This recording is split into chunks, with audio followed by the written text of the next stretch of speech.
Thank you all so much for your comments on my last video about the bug that I pointed out with resample. There is a chance that it is on purpose, and I definitely appreciate you all pointing that out in the comments. That definitely could be the case. Since that video's happened, I have been in touch with Roland, and it could be getting put down as a bug. There needs to be a little bit more time to clarify it. The longer this video was online, the more comments I was getting that were the same, basically saying this isn't a bug. It can be used to add some space before your drums and things like that. If this does get reported as a bug and it gets fixed, there is a way you can still add space before your drums, and that's what I wanted to show you today. And it's really easy to do. It's using skipback. Skipback is something that I actually forget about quite a lot, and it's really useful for certain things, and this is a really good case for it. I think, to be honest, from my kind of workflow, this is probably one of the main ways I would actually use it, because I don't really need it to capture ideas that much because I'm in pattern mode most of the time. I would probably use it for this more than anything, to be honest, and I wanted to show you a couple of examples where I've added space in front of the drums, and we can do this live because I've got a pattern set up in the pattern area. So I've used some drums from my Lo-Fi Drums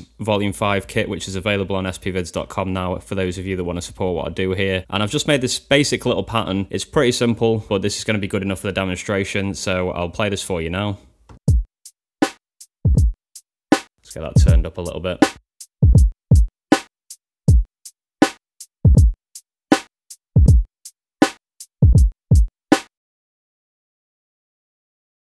If Mark is flashing on your machine, what I usually do is go in, select Mark, then I'll immediately come out of it and press cancel, so that will clear all the memory off. And then what I'm going to do now is I'm going to trigger a sound first, because you need to start skip back. So if Mark's not flashing, it's because it hasn't listened to anything yet. So what I'll do first is press the hi-hat, that will start the skip back recording, then I'll leave gaps and play each of the drums.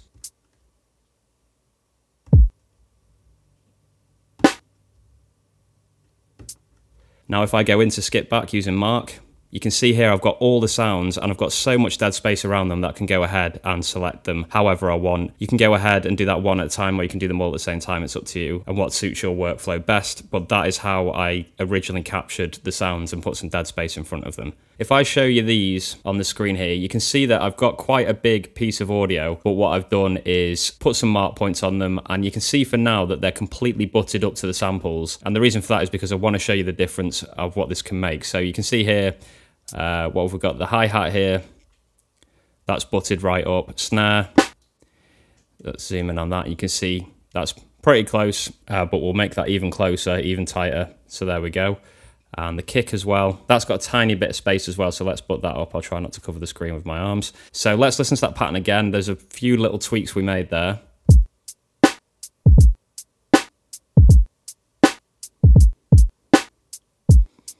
Okay, that's sounding nice and tight. Now what I'm going to do is go in and start messing around with these start points, because what this can do is really add some flavour to your drums. And the big names in the hip hop, the ones that are known for adding a lot of feel in their beats, and of course we're going to have to mention the late and great Dilla. He's probably one of the best examples of people doing this, that he just managed to add so much swing and groove to his drums, and that's because he's putting things off the grid. Now if you're going to just have your drums on the grid, just like this drum loop that I've recorded here, you're not going to get much feel in it, you're not going to get much flavour. So we're going to go ahead and change these start points of these samples and see if we can add a bit more feel and a bit more groove. I'm not here saying I'm about to make a loop that sounds like something Dilla would make, but hopefully it will add a little bit more feel to it. Let's go to this hi-hat sound first, and we're going to go to start and end. We're going to zoom in, and we're going to move this start point. Now it isn't quite butted up actually, but I'm going to move it a little bit more. So you can see here there's quite a big gap before the sound of the hi-hat actually starts, so that's going to add some delay to when the sound is played. It's still going to trigger on the start point,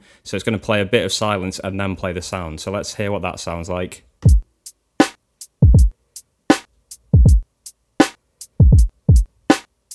I already feel like that has a lot more feel. It might only be slightly noticeable. If I come out of here and add even more, let's see what we can do to make this sound even crazier.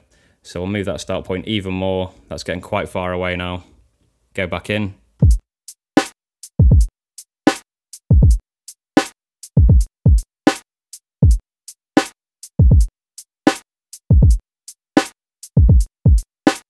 And there we go, we are starting to get that kind of Dilla sound to the loop just from delay in the hi-hats. So we don't have to just leave it there either. Obviously we've got access to the kick, we've got access to the snare as well. I've captured all of these with skip back so that I'm able to change that start point. So let's go into the snare as well, and what I'm going to do is make that a bit late. And by the way, to select these sounds without triggering them, you just have to press the value wheel, press the pad and you'll see it change on the screen at the top, and then you can go in and change the parameters for that particular pad. It's really, really handy, that. So let's zoom in on this, and this snare is pretty butted up. There's a tiny gap you can see here, but I'm going to change that and make it a bit later, and we can experiment and see what that sounds like.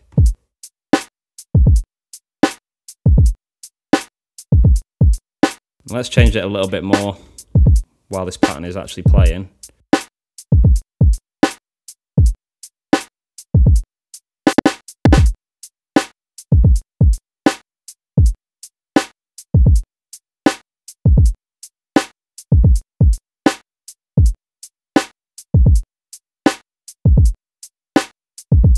Okay, and we could go in and do the same thing with the kick if we wanted as well. Now, the only thing with this is, just had a quick thought to myself here, if you change the start point of every single sound and delay it, then you're just going to get the whole beat the same, sounding quite rigid but slightly off the grid, so that might not be the desired effect that you want. So you may only want to apply this to 1 or maybe 2 sounds of the 3 of the drums.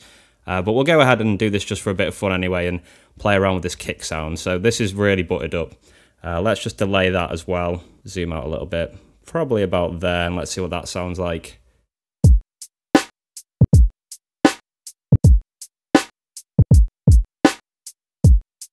You can hear there, because of the doubles that I was putting on the kicks, I think they're 32 notes, it's kind of cutting them off a little bit, so I'm probably going to have to go ahead and reduce that a little bit, maybe to about there, about half.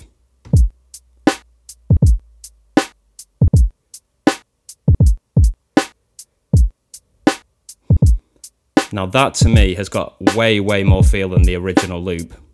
And that is the way that you can kind of get more spice, get more sauce into those loops. You can add some really, really nice vibes experimenting around with this.